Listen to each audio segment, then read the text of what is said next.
โอเคအားလုံးပဲမင်္ဂလာပါကျွန်တော် Game MDS ကနေကြိုဆိုပါရစေကျွန်တော်ဒီနေ့မှာတော့ဒီ April ဘောအခုမှစဆွဲတွေ့ရတဲ့ဒီ Konami ID ဘယ်လိုတင်ရမလဲဆိုတော့ပြပြပေးတာမယ်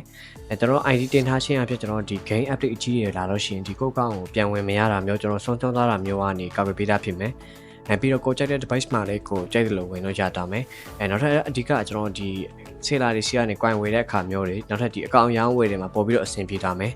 အဲ့တော့ကျွန်တော်ဘယ်လိုတင်ရမလဲဆိုတာတစ်ချက်တော့တွားကြည့်လိုက်အောင်ပြီးတော့ကျွန်တော် extra တွေကိုတစ်ချက်တွားကြည့်လိုက်အောင်ကျွန်တော်ဒီ extra တွေကမှကျွန်တော်တို့ဒီ support တွေကိုတွားမယ်support တွေကနေမှကျွန်တော် link data ဆိုတာလေးရှိတယ်ကျွန်တော်အဲ့ link data လေးကိုရေးပေးလိုက်မယ်ကျွန်တော်ဒီမှာကျတော့ရွေးချယ်စရာ2ခုရှိတယ်အဲ့2ခုတွေကကျွန်တော် Google Play နဲ့ချိန်တာကိုမသုံးပါနဲ့ကျွန်တော် Konami ID နဲ့ချိန်တာကိုပဲသုံးပေးပါ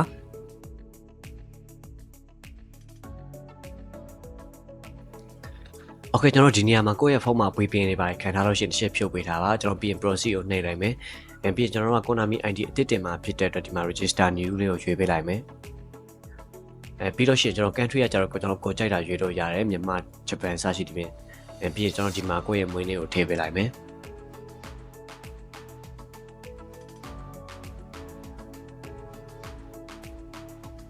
ဒီမှာကျကျွန်တော် Konami ID မတင်ဘူးတဲ့ email နဲ့ password ကိုထည့်ပေးလိုက်မယ်ကျွန်တော်ပြီးအမှန်လေးကြည့်ပြီးတော့ sync code နှိုင်းလိုက်လို့ရှိရင်ကျွန်တော်ဒီမှာခုနချိန်ထားတဲ့ mail ကိုကျွန်တော် code number 6လုံးပို့ပေးမှာကျွန်တော်အဲ့ code number 6လုံးကိုကျွန်တော်ဒီမှာပြန်ထည့်ပေးလိုက်မယ်ပြီးသားလို့ရှိရင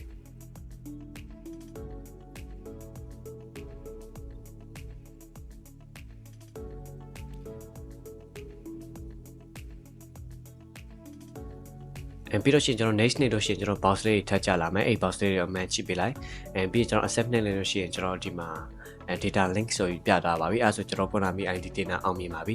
ပြီးတော့ရှင်ကျွန်တော်ဒီမှာ Konami ID ရဲ့ base လေးမှာကျွန်တော်အစိမ်းရအောင်အမှန်ကြည့်လေးပြနေနိုင်မယ်အဲဆိုကျွန်တော် ID တင်တာလုံးဝအောင်မြင်သွားပါပြီကျွန်တော်ကိုယ့်ရဲ့အထီးအကောင့်ကိုပေါ့နော်ကြိုက်တဲ့ဖုန်းမှာကြိုက်လို့ပြန်ဝင်လို့ရသွားပြီဒီနေ့မှာကျွန်တော်ကိုယ့်ရဲ့ game account ကိုကျွန်တော်ဘယ်လိုပြန်ဝင်ရမလဲဆိုတော့ကျွန်တော်တစ်ချက်ပြပေးမယ်ကျွန်တော်ဒီ update အကြီးကြီးလာလို့ရှိရင်ဒါမှမဟုတ်ဒီကိုယ့်ရဲ့ account ကိုတခြားဖုန်းတွေပါပြောင်းဆိုရှင်လို့ရှိရင်ကျွန်တော်ဒီတိုင်းပြန်ဝင်လို့ရတယ်ကျွန်တော်ဒီညာဘက်အောက်နားလေးကအဆက်လေး30နှိပ်ပေးလိုက်ပြီးကျွန်တော် data transfer ဆိုတော့ရွေးပေးပြီးတော့ရှင်ကျွန်တော်ကခုနကတော့ Konami ID နဲ့ချိန်ထားတာဖြစ်တဲ့ Konami ID ဆိုတာလေးကိုရွေးပေးလိုက်ပြီးတော့ရှင်ဒီအနီရောင်လေးကိုထောက်ပေးလိုက်လို့ရှင်ကျွန်တော်ခုနကတော့ချိန်ထားတဲ့ email နဲ့ password ကိုထည့်ပြီးတော့login ကိုနှိပ်လို့ရှင်ကျွန်တော် game account ကိုပြန်ဝင်လို့ရတာပါပြီအားလုံးပဲသိချင်တာရှင် comment မှာမေးသွားလို့ရပါတယ်အကုန်လုံးအဆင်ပြေကြပါစေဗျ